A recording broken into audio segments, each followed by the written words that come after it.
Hello and welcome to the Daily Comic and Collectible, episode 451. Now today, the collectible of the day is the Hasbro Toys Marvel Legends series, Demogoblin Build-A-Figure Wave, the Vulture action figure. Adrian Toombs uses a specialized flying suit to soar through the skies of New York as the Vulture. This Marvel Legends 6-inch scaled figure of Marvel's Vulture is perfect for fans, collectors, and kids of all ages. This action figure is inspired directly from the Vulture in the Marvel's comics. This Vulture figure has a premium design, detail, and intricate deco, and features multiple points of articulation for high posability and displayability in your collection. This 1/12 scale figure of Adrian Toombs, the Vulture, comes complete with wings and an extra highly detailed head sculpt. Figure also includes the head sculpt for the Demogoblin Build-A-Figure character. Collect the set and build your own Demogoblin Build-A-Figure to complete the collection. Released in 2019 by Hasbro Toys. Now, the comic of the day is my only SUB-100 Spider-Man, and as they say, low grade is better than no grade. So I have a CGC graded 1.8 slab of Amazing Spider-Man, Volume 1, issue number 48, with the cover date of May 1967, with story by Stan Lee, art by John Romita Sr., and cover by John Romita Sr. This issue is titled The Wings of the Vulture. We open with Spidey on patrol, looking for Kraven the Hunter, who managed to escape Spider-Man's grasp in the last issue. The weather has turned cold, and the snow is coming down in giant clumps. This worries Peter, not because of the cold, but because the snowfall muffles his spider sense. Spider-Man keeps on the move to try and keep his body warm with exercise. Plus, with the cost of webbing lately, he decides to just leap the rooftops instead of swinging. Peter was so lost in thought, he doesn't notice that he's swung all the way to the municipal prison. This calls him back to himself, and having failed to find Kraven, he decides to go home and get some sleep. Meanwhile, inside the prison, an old convict lies near death due to a mishap in the prison workshop. The doctors say that he won't live for more than an hour, but the old man hangs on to life. He's waiting to speak privately to his cellmate, Blackie Drago. The old man is the Vulture, and he promised himself that he won't cash in until he makes sure that Blackie will finish the job he started. Vulture chides himself for not bothering to escape. Now, Blackie will have to escape in his place. Soon after, Blackie Drago is ushered into the room. The doctor tells him the Vulture is hanging on by a thread, but Blackie doesn't seem particularly concerned about it. Blackie has hounded the Vulture for months for the location of his last set of Vulture wings. Adrian swore he'd never give the location out to him. Now dying, he gives in, obsessed with the idea of someone destroying Spider-Man for him. But when the Vulture reveals that his wings are just outside the prison, Blackie gloats that he arranged the workshop accident that hospitalized the old man, hoping to grab the wings for himself. Now, he will be the new Vulture, and Blackie taunts his cellmate as he leaves. The old man rises on an elbow and reaches out, but lacks the strength to fight back.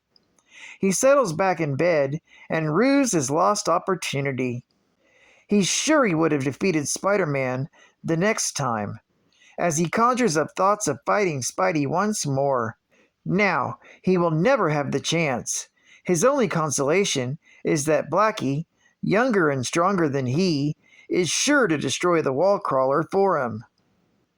A short time later, Blackie Drago takes the most desperate gamble of his entire sordid career.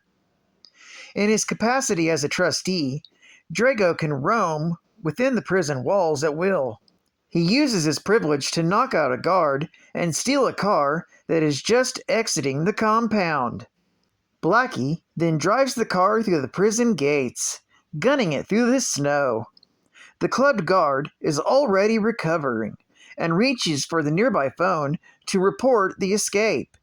He knows it was Blackie Drago who clubbed him because he recognized Blackie's voice. This brings the escape sirens, but Blackie doesn't have to go far. He leaves the car in the snowbank. So the two guards quickly find it, but they're in no hurry. With the snow piling up, they figure it'll be a cinch to find Blackie's tracks.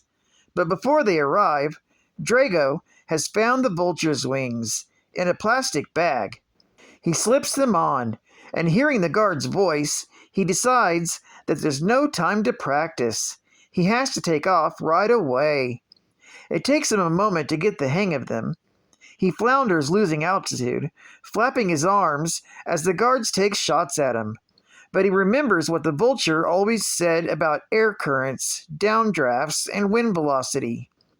And at last, he controls them. Now, there are 5 guards down below, but it's too late. Blackie soars out of range. They've lost him. The next morning, Peter accompanies Harry in his car to school. The snow of the night before has buried Manhattan, but Harry seems to be navigating through it pretty good. Peter, on the other hand, is not doing so well. As Harry puts it, he looks like a TV ad for a headache pill. When Peter replies that he's probably only getting a cold, Harry replies that he looks as though every virus in town is having a convention right in his noggin. And Peter admits that he feels that way too. A few minutes later, the boys are at Empire State University. Later in the school day, Peter is sent home by Professor Warren, who can see that his student is way too sick to be in school. "I guess you're right, Mr. Warren," admits Pete, his hand on his forehead. "I do feel kind of woozy." Back at home, Peter plops himself down before the television. He catches a video editorial from J. Jonah Jameson, who claims that Kraven would be in custody by now if Spider-Man had left it to the police. Peter is about to turn his TV off in disgust when the report comes through on Drago's jailbreak and possession of the Vulture's wings. Not only is Kraven still at large, but a younger, stronger Vulture is at large as well. And naturally, as it all happens, when he feels like a refugee from an oxygen tent. Oh, he adds, his aching head. Meanwhile, at his hideout, Drago has made a new helmet to go along with his wings. He makes to the skies to practice maneuvering and finds it easier each time he dips and soars. Blackie admires the old man's genius, but then scoffs at the idea that he'd waste his time trying to get revenge. He's got his own plans that don't involve superheroes. Getting carried away, he flies down and kicks a chimney and shatters it to pieces. Then he zips off above the city, thinking of all the loot ripe for the pickin'. Blackie starts his crime wave by stealing a payroll satchel from a guard outside of a bank. Hour after hour, the Vulture strikes like a flying wraith. No person is safe. No target inviolate.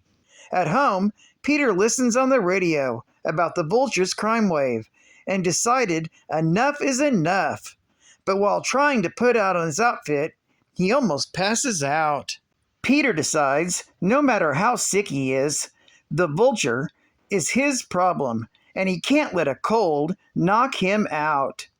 Peter puts on his mask and jumps out the window and swings around town, hoping to find the Vulture. Meanwhile, downtown, in the Wall Street district, the Vulture tries to steal a briefcase of bonds, but they're handcuffed to the messenger. Drago flies off with the courier and lands high on a tower. He figures now he has the time to find out how to get the case. Suddenly, Spidey swings by and spots the police cars and soon sees the two figures atop the tower of the bridge. Spidey climbs the tower behind Drago. Spidey decides he must strike and end the confrontation quickly, but the slippery snow throws off his full-powered punch. But the Vulture still topples off the tower in a tailspin, and Peter takes the opportunity to lower the messenger to the ground. Spidey's senses warn him of Drago, and he evades a blow from a dive-bombing Vulture. As the fight ensues, Spidey's vision blurs, and he starts to fall, nearly blacking out. The Vulture attacks, putting a scissor lock on Spidey's head, and flies off with him. The rush of air and shock clears Spidey's head long enough to keep him conscious, but he can't find a way to his opponent. Rather than drop Spidey right there, the Vulture decides to parade around the city, showing everyone that he's conquered Spider-Man. Spidey conserves enough strength to land 2 karate chops on the villain's thighs, which makes Vulture drop Spidey, who leaps for a flagpole, springs back, and strikes Blackie in the face. But, with his strength now gone, the Vulture strikes with a slash from his wing. Spidey clings to the wall on the verge of unconsciousness. His fever's so high, he can barely remember what happened. Just as Spidey begins passing out, the Vulture kicks him off the wall, and the wall crawler lands on a rooftop, unmoving. The Vulture flies off chanting, "Spider-Man has been destroyed." To be continued in Amazing Spider-Man, issue number 49. Geek Fact. This is considered a key issue, being the first appearance of the second Vulture, Blackie Drago. Bonus Geek Fact. Spider-Man is resuming his hunt for Kraven the Hunter, who managed to escape during the events of the last issue. Kraven made his escape after dropping Norman Osborn off a skyscraper. By the time Spidey rescued Osborn, Kraven was gone. Another bonus geek fact. Although the Vulture seemingly dies here, Amazing Spider-Man issue number 63 reveals how he survived and escaped from prison the same night as Blackie did, swearing revenge on the man he thought was his friend. Advertising ad facts. Must I lose my hair? Today, about 15 million Americans are bald or getting bald, yet many of them need not have lost their hair or continue to lose it. If baldness cannot be cured, at least in many cases, it can be prevented. In fact, we have been doing that for the last 20 years. Hair loss is generally progressive. Once it starts, it rarely stops, unless it is stopped. A few treatments and you will see the difference. Your friends and family will notice it too. Tested and proved by men and women all over the USA. Fine print. Male pattern baldness is the cause of the majority of cases of baldness and excessive hair loss, for which neither the ward treatment nor any other treatment is effective. Be a super spy. See through walls. Amazing new spy pen from the man from U.N.C.L.E. Developed by the German Secret Service in World War II. Used by Interpol.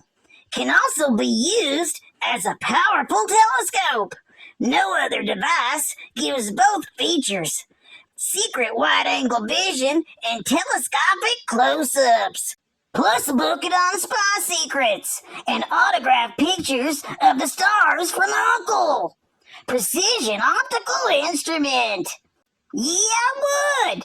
I'd like to order the amazing spy pen. If I'm not 100% satisfied with my spy pen after the first 10-day free trial, I may return it for a full refund. Sounds like a deal. Better order yours today. And final geek fact. Raniero Blackie Drago was Adrian Toombs' prison cellmate. He tricked Toombs and stole the Vulture harness and costume. He used the suit to make money through air piracy, which ended up in a three-way battle against Spider-Man and Kraven the Hunter, which Spider-Man won. Toombs later helped him escape from prison, but that was merely so that Toombs could prove himself the true Vulture once again. Once free, he was subsequently defeated and humiliated by Toombs, who regained the recognition he deserved. A humbled Blackie was taken away by the police, vowing, "I'm through. I'll never put these wings on again." Well, I'd like to thank you for joining me for another Daily Comic and Collectible, and I hope to see you again tomorrow. This is Cat Fan Comics Man, and I'll catch you on the flip. Over and out.